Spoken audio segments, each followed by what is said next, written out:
തീർച്ചയായിട്ടും ചരിത്ര ദിവസമാണ് കേരളത്തെ സംബന്ധിച്ച്, ഭാരതത്തെ സംബന്ധിച്ച് ഈ ദിവസം. പ്രത്യേകിച്ച് ഭാരതത്തിന്റെ പ്രധാനമന്ത്രി വന്ന് തന്നെ ഈ പരിപാടി ഉദ്ഘാടനം ചെയ്യുന്നത് ഇതിയായ സന്തോഷമായ കാര്യമാണ്.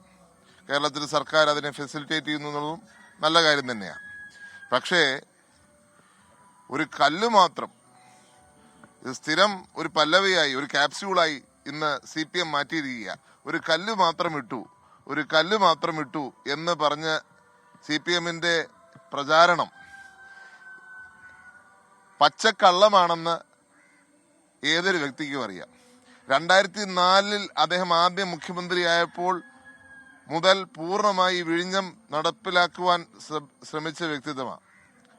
2004 തുടങ്ങി 2006 വരെ അദ്ദേഹത്തിന്റെ ശ്രമം നടന്നു. പക്ഷെ ഇലക്ഷൻ പ്രഖ്യാപിച്ചത് കാരണമാണ് അന്ന് അത് പൂർത്തിയാകാതെ പോയത്.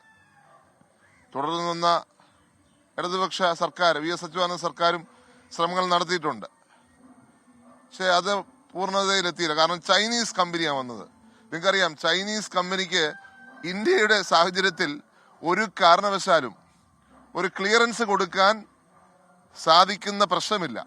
ഭാരതത്തിന്റെ സുരക്ഷയുടെ പ്രശ്നമാണ്. വികസനം വന്നില്ലേനും കുഴപ്പമില്ല, സുരക്ഷ കോംപ്രമൈസ് ചെയ്യാൻ സാധിക്കത്തില്ല. അപ്പോഴാണ് സർക്കാർ മാറി, പുതിയ സർക്കാർ വന്നു. എൻവയൺമെന്റ് ക്ലിയറൻസ് മേടിച്ചെടുത്തത് ഈ സർക്കാർ. ആർക്കിടെക്ചർ സ്ട്രക്ചർ അപ്രൂവൽ മേടിച്ചത് ഈ സർക്കാർ. എന്റെ വയബിലിറ്റി ഗ്യാപ് ഫണ്ട് മേടിച്ചെടുത്തത് ഈ സർക്കാർ. സെക്യൂരിറ്റി ക്ലിയറൻസ് മേടിച്ചത് ഉമ്മൻചാണ്ടി സർക്കാർ. അതിന്റെ തറക്കല്ലിട്ടത് ഉമ്മൻചാണ്ടി സർക്കാർ. തറക്കല്ലിടത് മാത്രമല്ല, പണി തുടങ്ങുകയാണ് ചെയ്തത്. 1000 ദിവസത്തെ കൗണ്ട് ഡൗൺ വെച്ച് പണി തുടങ്ങി മുന്നോട്ട് പോയി. 2019 തീർക്കണം എന്നാണ് വെച്ചത്. പക്ഷേ സർക്കാർ മാറി. ഈ ഗവൺമെന്റ് പിന്നെന്താ ചെയ്യാനുള്ളത്?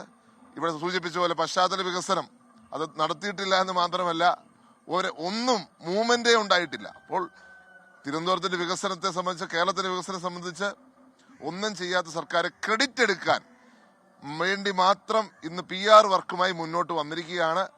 തീർച്ചയായിട്ടും കേരളത്തിലെ ജനങ്ങൾ ഇത് കാണുന്നുണ്ട്. തീർച്ചയായിട്ടും നന്ദി പറയുകയാണ് ശ്രീ M. വിൻസെന്റിനോട്. ഈ ദിവസം തന്നെ അദ്ദേഹത്തെ ഓർമ്മിച്ചുകൊണ്ട് ആ ഉദ്ഘാടനത്തിന് പോകണമെന്ന് അദ്ദേഹത്തിന്റെ ധീരമായ ഒരു തീരുമാനം. പക്ഷേ ഒരു കാര്യമുണ്ട്, ഉമ്മൻചാണ്ടിയുടെ ഓർമ്മകളെ പോലും ഭയപ്പെടുന്നതുകൊണ്ടാണ് പ്രതിപക്ഷ നേതാവിനെ ഈ പരിപാടിയിലേക്ക് ക്ഷണിക്കാത്തത്. കാരണം കഴിഞ്ഞ പരിപാടിക്ക് പോയപ്പോൾ പ്രതിപക്ഷ നേതാവ് സധൈര്യം പറഞ്ഞു ഉമ്മൻചാണ്ടിയാണ് ഇതിന്റെ പുറകിലുള്ള ശക്തിയെന്ന്.